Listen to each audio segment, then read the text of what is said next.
Dans l'arbre où elle était montée, c'était un noyer. Et donc, au fur et à mesure qu'elle remuait les branches, en fait, je recevais des noix sur la tête, je recevais des noix un petit peu partout et j'étais obligé de me protéger.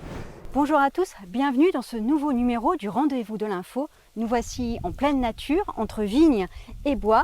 Nous avons rendez-vous avec Pascal Ruffy, photographe animalier. C'est parti.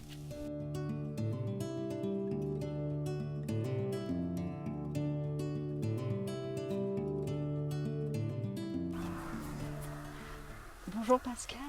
Oui, bonjour. Je n'ose pas parler trop fort, j'ai peur qu'on fasse fuir Les renardeaux. les renardeaux. Voilà, exactement. Donc là, je suis actuellement en train d'essayer de refotographier des renardeaux avec qui j'ai fait connaissance il y a environ 1 mois et demi, 2 mois. Et jusque-là, ça se passe très très bien. Donc par contre, il ne faut pas faire trop de bruit parce qu'ils ils entendent tout. Donc normalement, ils sont plus vers le bas. Donc le terrier doit se situer là-haut.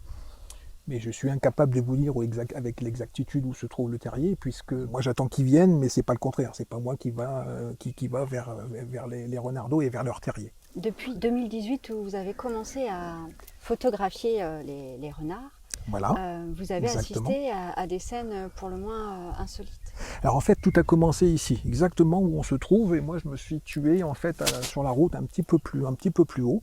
Et c'était une matinée où il y avait vraiment fortement neigé dans le secteur, et j'étais parti faire uniquement des photos pour faire des paysages. Et le hasard veuille que je suis tombé sur cette renarde-là, donc moi j'étais un peu plus haut, et elle était justement donc ici. On s'est regardé, ça a duré en gros 20 minutes, j'ai fait des photos super sympas dans la neige. Quelques mois après, au moment des naissances, donc je me suis dit un matin en me levant, tiens, je vais essayer de tenter le coup pour aller essayer de la voir. Et peut-être que je vais tomber dessus. Et quand je suis arrivé, je me suis installé exactement ici, exactement au même endroit. Et 20 minutes après, elle arrivait. Donc est-ce qu'elle m'a reconnu ou quoi qu'est-ce? Elle arrivait au départ jusqu'à 5-6 mètres de moi. Et au fur et à mesure, dans les jours qui ont suivi, elle arrivait, je vais dire, quasiment ici. Ils étaient tellement en confiance avec moi, et que je leur parlais régulièrement d'ailleurs, qu'ils étaient, ils chamaillaient par exemple ici, allez, on va dire à 2 mètres ou à 3 mètres de moi, sans qu'ils aient peur. Et j'étais pas du tout caché, je suis toujours à visage découvert, et je leur parle régulièrement, et ça leur permet, je pense que ça les rassure un petit peu, effectivement. Et c'est comme ça depuis 4 ans. Je peux pas expliquer. Vous êtes photographe animalier, amateur, vous aimez Amateur, bien oui, préciser. c'est une passion. Vous capturez des scènes de la vie de tous les jours des animaux. Alors, des animaux, j'en ai rencontré énormément, vraiment beaucoup. Par contre, j'ai une attache particulière avec les cerfs, au moment du brame, effectivement. C'est une passion, une deuxième passion après le renard. Et chaque année, dans un endroit où je vais, tenu secret, bien évidemment, ils ne sont pas très très nombreux, mais par contre, j'ai des aventures extraordinaires avec les cerfs parce que je vis en fait le brame. C'est-à-dire que quand le brame a lieu, les animaux viennent bramer à, je vais dire, aller à 50 mètres, 70 mètres de moi, à tout casser. Voilà. Et donc, à 21h30 ou 21h, quand ça se met à bramer et qu'il fait nuit noire, je peux vous dire que les poils y hérissent parce que c'est quand même vraiment très très impressionnant. Donc j'ai ça. Ensuite, j'ai aussi des aventures, une aventure avec des ratons laveurs. Et donc j'ai croisé sur un chemin un raton laveur, une femelle avec ses 2 petits. Et on s'est regardé, elle a pris peur, elle est rentrée dans le bois où elle venait et elle est montée tout de suite dans un arbre. Et comme à mon habitude, j'ai commencé à parler tout doucement et je voyais qu'elle me regardait en hauteur comme ça. Et au fur et à mesure qu'elle me regardait, en fait, elle remuait des branches et je me suis aperçu que dans l'arbre où elle était montée, c'était un noyer. Et donc, au fur et à mesure qu'elle remuait les branches, en fait, je recevais des noix sur la tête, je recevais des noix un petit peu partout et j'étais obligé de me protéger.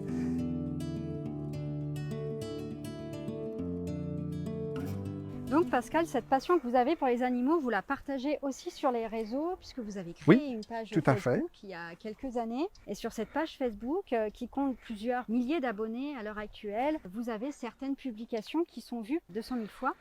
Oui. Qu'est-ce qui marche surtout?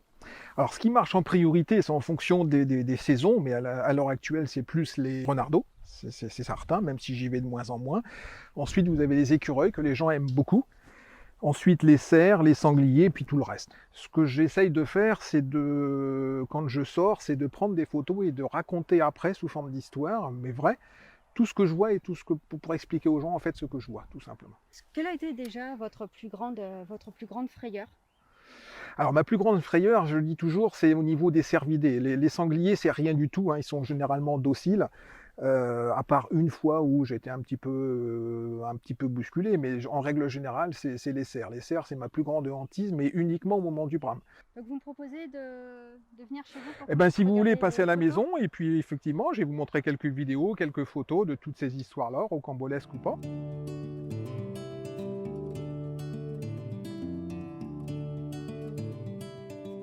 Juste à l'entrée du village, il y avait deux chevreuils qui étaient complètement déstabilisés et deux chevreuils qui étaient, on appelle ça des chevreuils ivres. C'est-à-dire que au printemps, ils mangent des bourgeons et à force d'emmagasiner des bourgeons dans leur estomac, ça se fermente et ça se transforme en gros en alcool.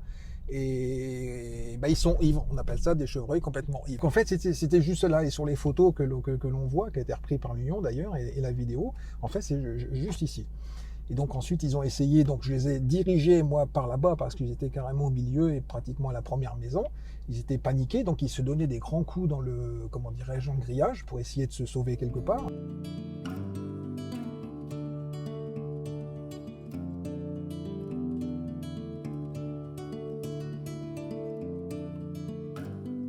Alors Pascal, quelle est la photo actuellement qui suscite le plus de réactions sur votre page Facebook?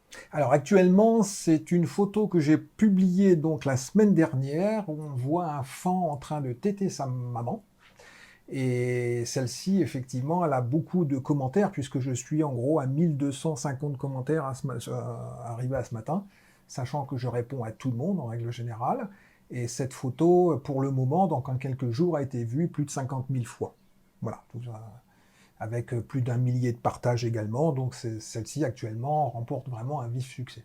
Et au cours de toutes ces sorties, Pascal, vous avez eu aussi l'occasion de rencontrer des animaux qui sortent un petit peu de l'ordinaire. Oui, effectivement, surtout l'année dernière, en fait, j'ai eu deux animaux qui sortent un peu de l'ordinaire, notamment, je vais vous le montrer, donc celui-ci. C'est un chevreuil de couleur Isabelle, donc c'est une robe un peu particulière où la robe est vraiment très très claire, donc comparativement à ses congénères. Mais celui qui a remporté un très vif succès, c'était le chevreuil pie. Alors le chevreuil pie, c'est très simple, c'est comme un chevreuil albinos, donc il est complètement blanc. Alors c'est pas une dégénérescence, hein, c'est simplement, on dit qu'il est le site. Par contre, l'albinos, il a les yeux rouges, il a la truffe rose et les sabots roses, alors que le chevreuil pie, d'où son nom, pie comme l'oiseau. Donc ça a été relativement compliqué pour essayer de l'approcher. J'ai pu prendre des photos, mais relativement encore éloignées, parce qu'on le voit vraiment tout de suite. Et au niveau des prédateurs, c'est quand même un petit peu compliqué donc pour lui. Et je dois souligner aussi que grâce à l'intervention donc de Facebook, c'est arrivé aux oreilles de la Fédération de chasse de l'Aisne, qui a envoyé un courrier donc à tous les chasseurs et les sociétés de chasse de ce secteur-là où il se trouvait pour interdire et conseiller de le garder en vie et surtout de ne pas tirer dessus pendant la saison de chasse. Et la dernière nouvelle, encore il y a environ 3 semaines, donc bien après que la chasse soit terminée, le chevreuil était toujours là, donc toujours aussi blanc. Pascal, en quoi ce cliché est un cliché assez rare? Alors je suis très très très fier de ce cliché-là, parce que déjà c'est mon garçon, donc Thomas, qui a pris cette photo-là, et là on me voit en fait approcher sur cette photo directement le cerf. Donc c'est un cerf que je connais depuis environ 7 ans, que je le suis en fait chaque année. Chaque année je le trouve de plus en plus beau.